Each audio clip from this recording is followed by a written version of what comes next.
I'm John Ochins, and welcome to Schooling Around.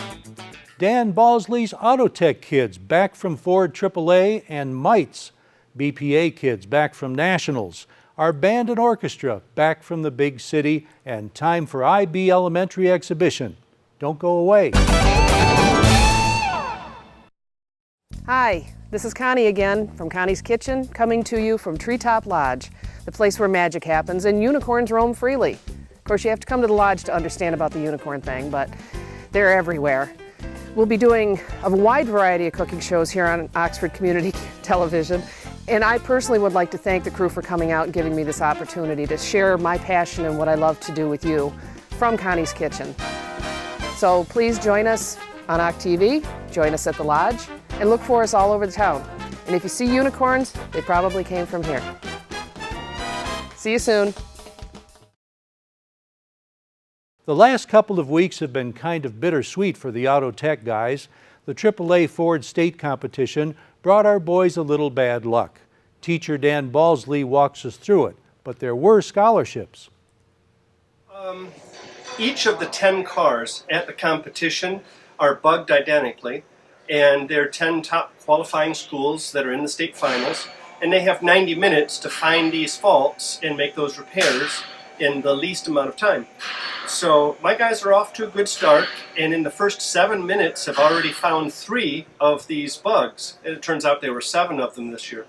By about 15 minutes they'd found 4 of them, so they're making good progress. And then from the stands where I'm watching, I could see the tempo change a little bit, and things slowed down, and the guys looked a little bit more discouraged. And I found out later on that a part broke, and they weren't able to replace that part. So that kind of changed the outcome of the competition. We weren't able to win the competition with a broken part, and there were no replacement parts for this. So we ended up in 6th place, and they still got scholarship offers from a number of different schools. We got a $1,000 scholarship from Ohio Tech. UNOH. It was another $1,000, and Lincoln. I think that was a little bit more, maybe 5,000. So we still ended up with some scholarship offers and still ended up 6th in the state. Chad Simmers tells us more about being in the Ford competition. Well, it was a lot of fun. It was a good experience. So what are you going to do now that you're a senior, you're done with high school? What's the next step? Well, in July, I'm moving down to Cleveland for a year and a half to study diesel repair. But then the tide turned at Mites. We did real well. Competition went good. I ended up taking 4 students to the competition. There are 2 in the beginner level and 2 in the advanced service area. The advanced service students were Jake Meixel and Gordon Densler, and Gordon ended up doing real well. He not only got a 3rd in the competition overall in the state, he also pulled off some impressive finishes. He had 10th in general knowledge, 9th in engine performance, 5th in brakes, 6th in math. He kept going up there over and over, and that's how he ended up getting this 3rd overall. He had an 8th in steering and suspension, and so he really ended up with a real good finish. Everyone ended up coming away with something. The guys in the beginner level ended up with 2 awards, but because Gordon Densler's finish was so impressive, we ended up with these plaques. This one is for the high school, and this one is for Gordon himself for his 3rd place finish in the competition. So things went well for us. We found out a little bonus information while visiting Autotech. The Auto Club. Dan Balsley explains. Tuesday nights after school. I started this 15 years ago to give some of the kids that are interested in cars a place to go. The students that are interested in sports have the clubs and the sports and the activities. There wasn't really anything for the guy who just really was a car enthusiast. So I started the car club, and we got a project car.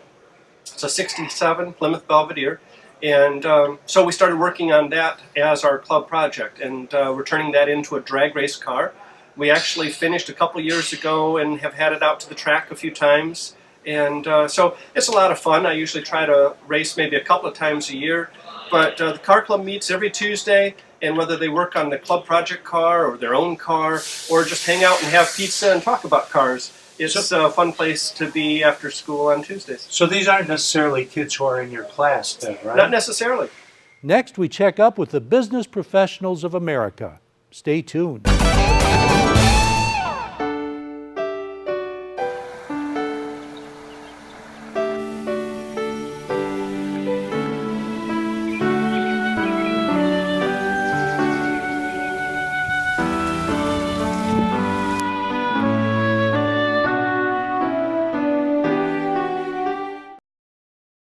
Aiden Scheiber and our high school broadcasting team are back from BPA Nationals in Anaheim, California. Aiden tells us what happened.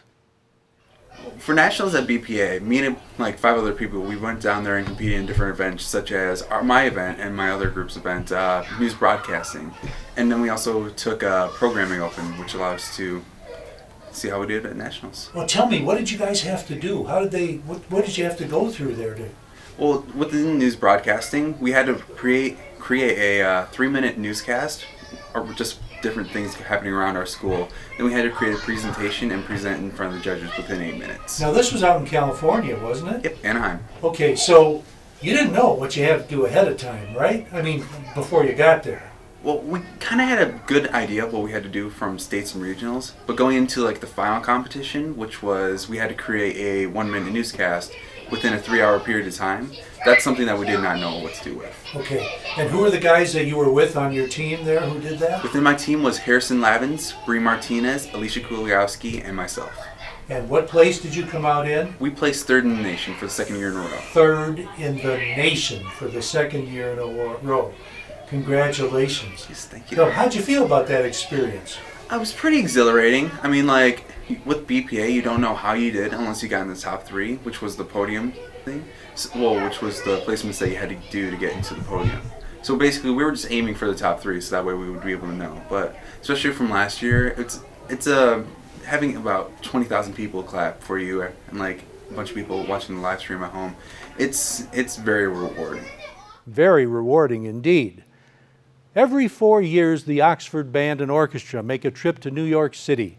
This year, playing a concert in a cathedral and at the Statue of Liberty were part of an exciting mix. Aiden was part of that, too. It's probably one of my favorite experiences from high school. We had 5 days just exploring New York. We played in front of the Statue of Liberty. That didn't turn out too well from that. Well, the reason you say, though, that there was an incident, wasn't there? Yeah, there was a bomb threat at the Statue of Liberty while we were there. Wow. So was that while you were playing, or how did that Right work? after we got done playing. So what did they make everybody do? We had to evacuate the island. You had to get on the boat and leave. Yes. Oh. In a moment, we'll chat with band director Jim Gibbons about the experience.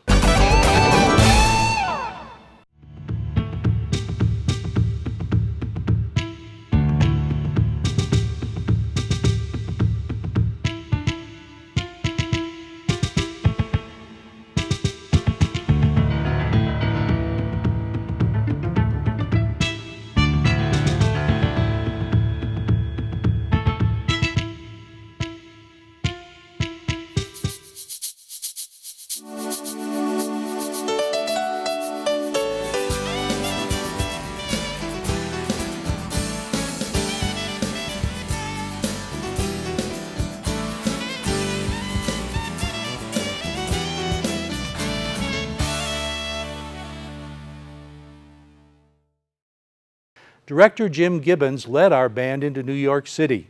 He tells us more.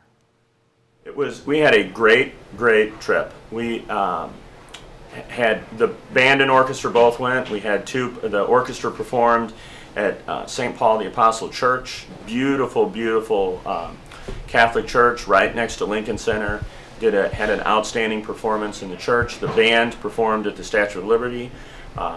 For people literally from all over the world. We had tons and tons of folks who were videoing our performance who had nothing to do with our group or with Oxford. And as I was conducting, and then when I got off the podium and let the drum majors conduct, I got to hear people talking, and I heard Spanish, I heard Japanese, I heard Chinese, I heard French, I heard German, people who were watching our performance. So literally, people from all over the world heard our band and heard that performance, and so I was very, very proud of the students. We saw 2 great Broadway shows. They got a chance to tour the city and experience the city. Probably one of the biggest historical highlights of the trip is we got to spend time at the 9/11 Memorial and Museum. So kids got to get kind of a more of a first-hand look at the something historical that has changed the way we live today, and got to experience a very powerful museum. And I think that from an educational standpoint, that's something that can't be duplicated in Oxford. Same with the performance opportunities that we had and for the people that we performed for. I heard there was something really unexpected. that happened. Something extremely unexpected right after we finished our performance of the Statue of Liberty.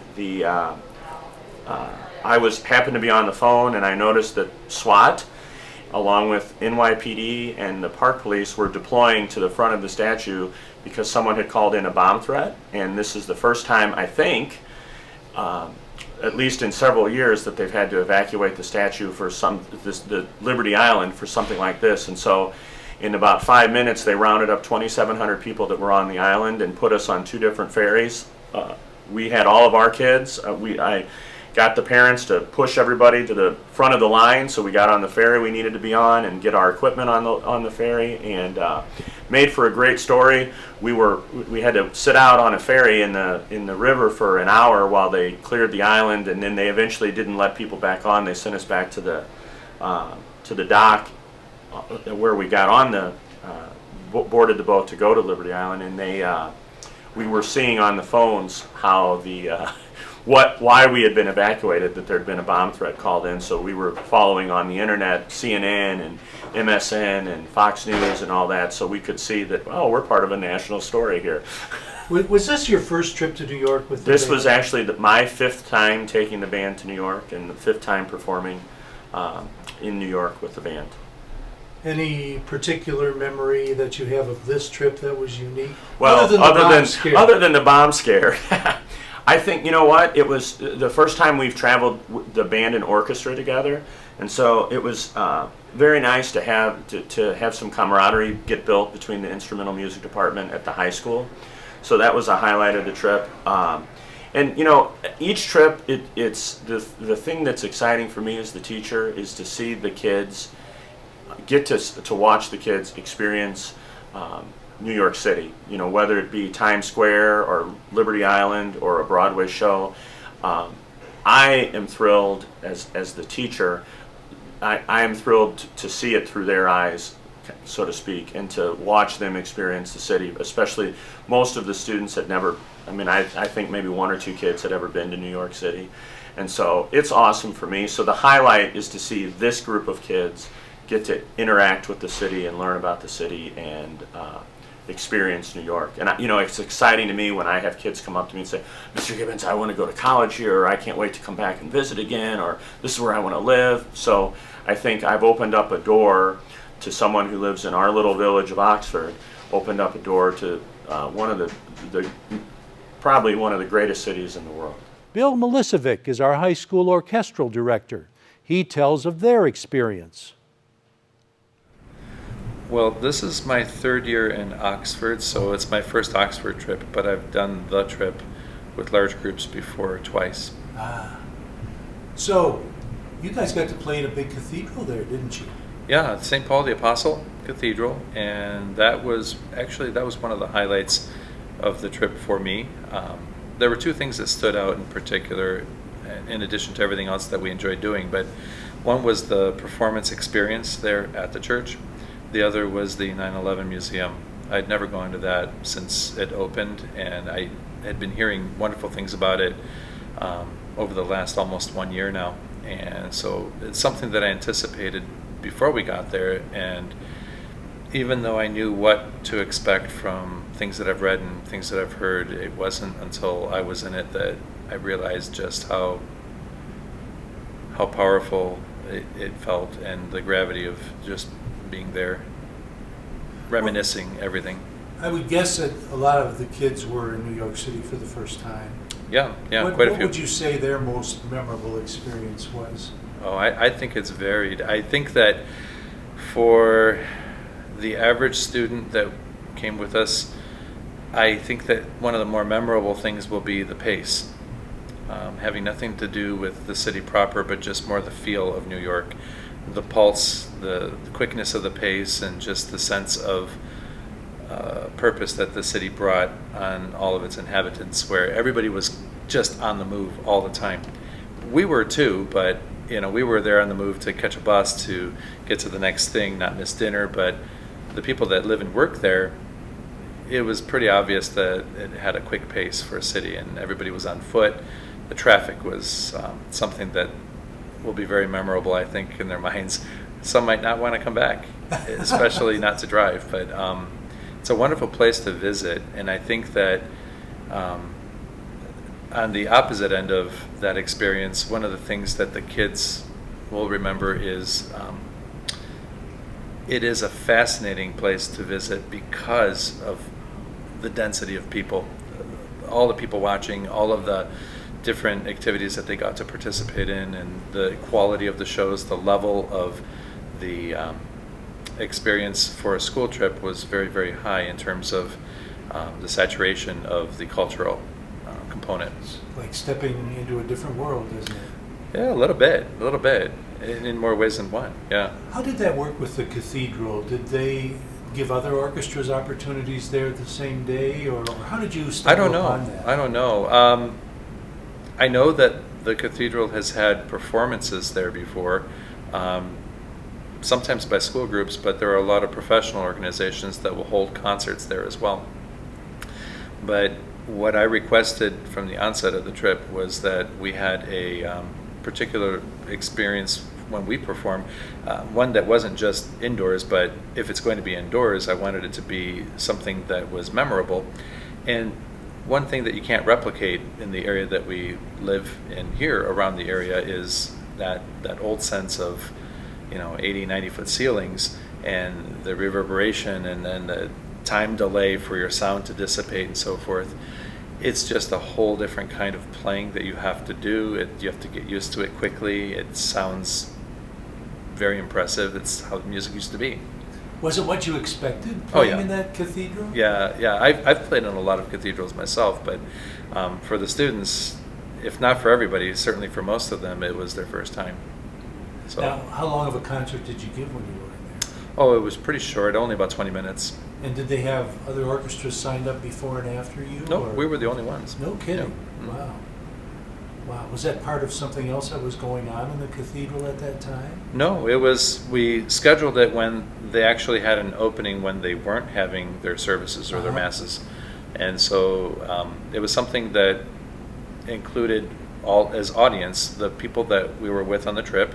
They were automatically an audience, but also there were some people that were at the church either as guests or maybe some parishioners who were there.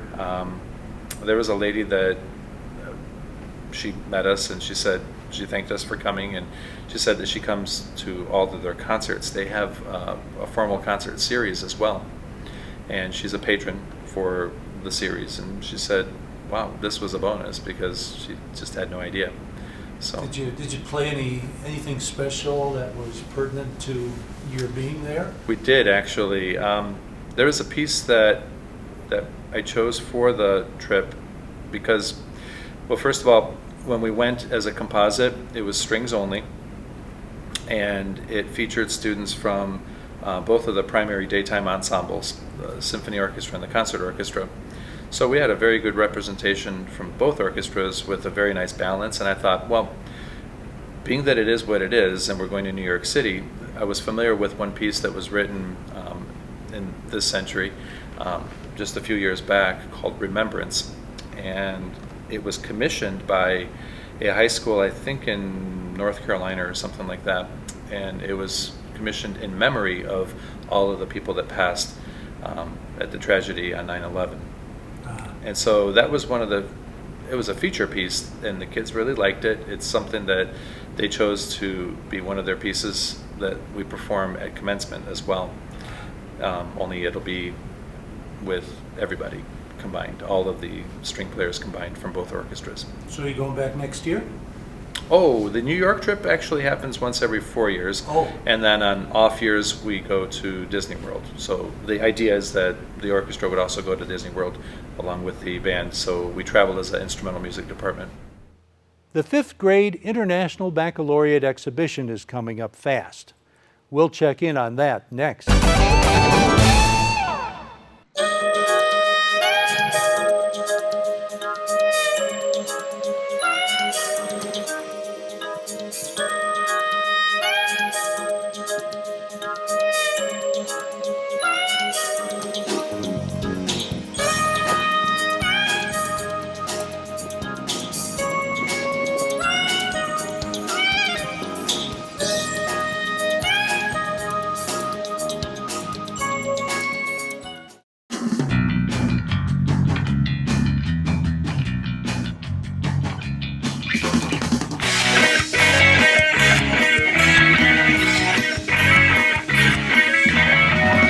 You're watching OCTV.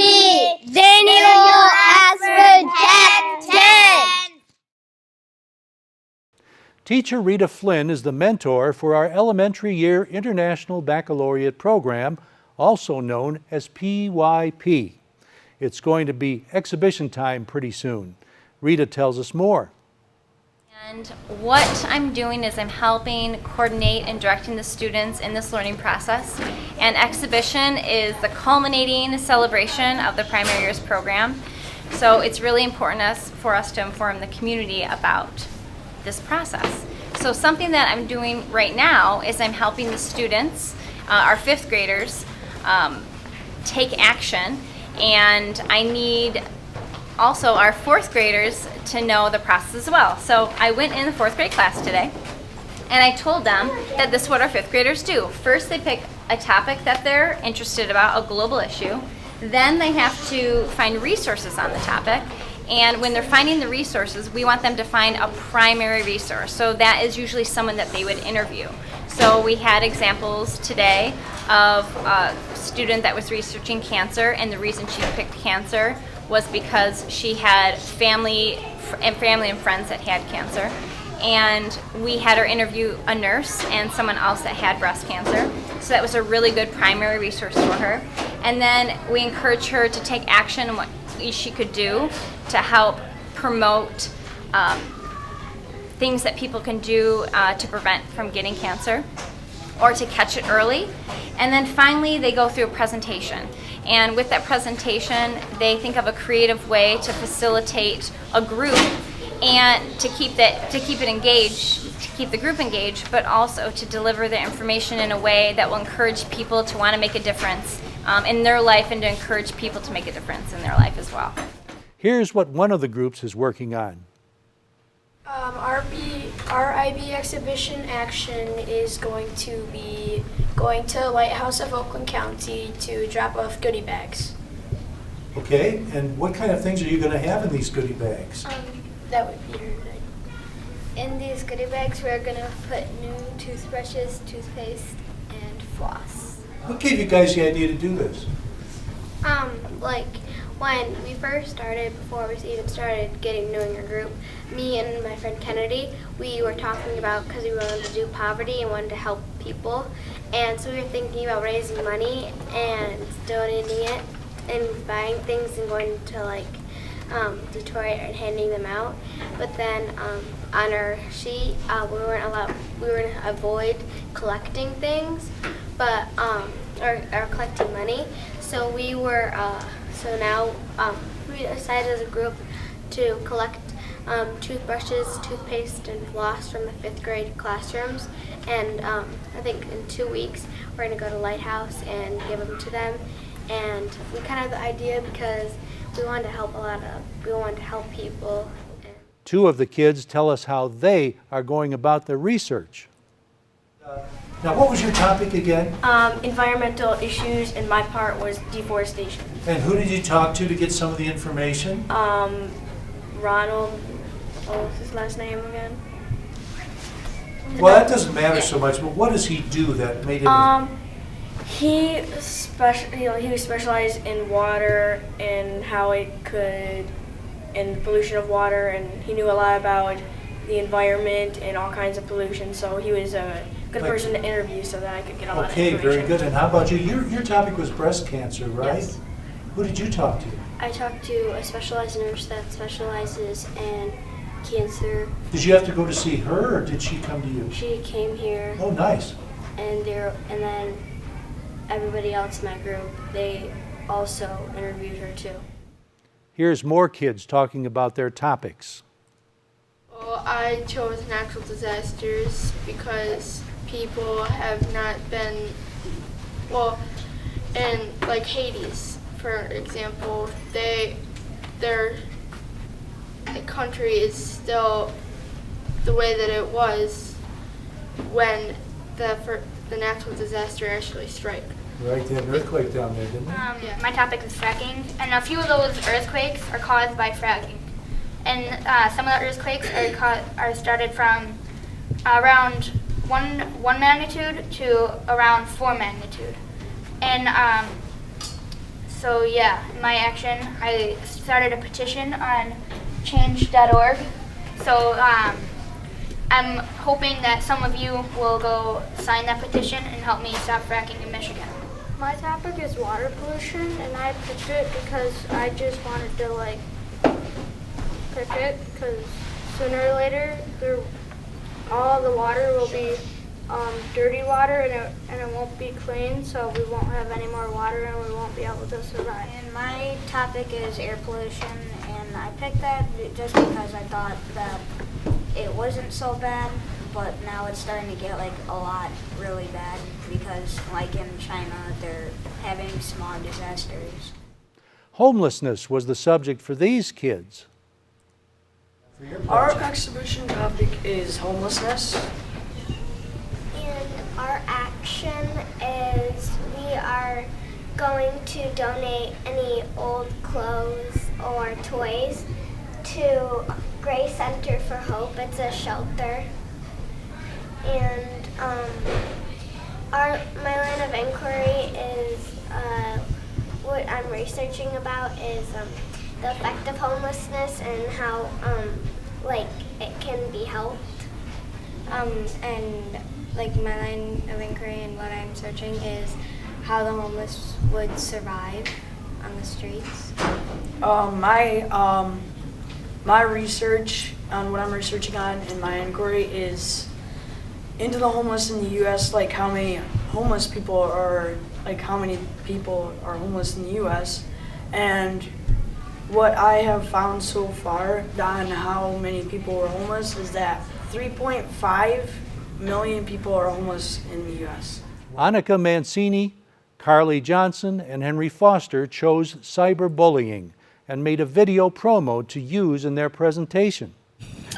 Carly is so gonna get it. Tweet. Oh my gosh. How could she? Everyone's gonna see this. My life is over. As you can see, cyberbullying can happen in any ways and at any time. Carly, are you okay? Yeah, it's just this girl posted this picture of me, and she said it's something that's so not true. I'm so sorry. I can help you. When cyberbullied, always tell an adult. Silence only helps the bully. Help stop cyberbullying. Turn it off.